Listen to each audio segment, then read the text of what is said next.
Napanood ko rin yung interview um, ng ating spokesperson sa UBJP, si Engineer Muhajirin Ali, at binigyan din niya doon na kung may mga ganong klaseng mga paratang ay magpakita ng ebidensya.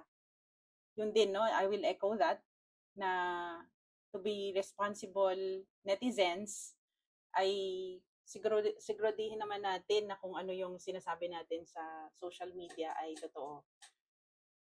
Sana naman maging responsable tayo kasi lalo na kapag may mga nababanggit na mga pangalan. Isa po ako doon sa mga nababanggit na pangalan at laging napopost yung picture ko. Free advertisement siguro, no? Na nakikita yung mukha ko.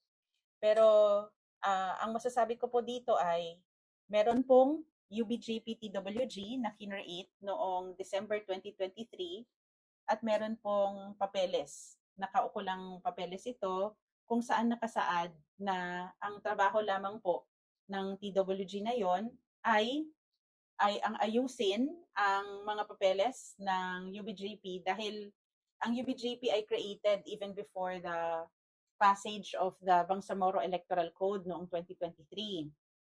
Nung nagkaroon po ng Bangsamoro Electoral Code noong 2023, at ako po ay isang member of the parliament, floor leader pa noong time na yon, may mga requirements doon sa electoral code na kailangang i-comply para magkaroon ng isang party na maaaring lumahok sa parliamentary election.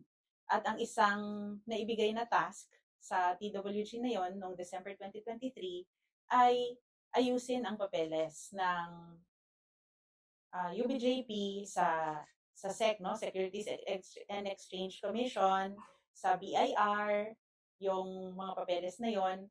Kasama na rin po yung pag-ayos ng party committees dahil may mga nakalagay na dapat mga mandatory committees or mandatory bodies sa isang party doon sa Bangsamoro Electoral Code. Matapos po yon, nang matapos po ng TWG yon, wala pong nakalagay doon na power or karapatan sa TWG na magtanggal or mag-isolate ng kahit na sino. As I said, wala pong karapatan o wala pong task or function na nilagay doon na magtatanggal or magpapalit ng mga tao or mag-isolate ng mga tao. Kaya naman, noong February 2024, na-abolish na, dissolved na yung TWG na yon. Wala na po tayong pinag-uusapang TWG after February 2024.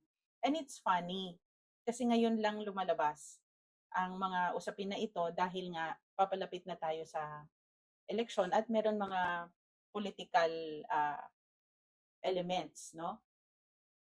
Pangalawa, nakalagay po doon sa mga paratang na si Engineer Aida Silongan, no? Pati si Ma'am Aida, na unfortunately, hindi na member of the parliament ngayon.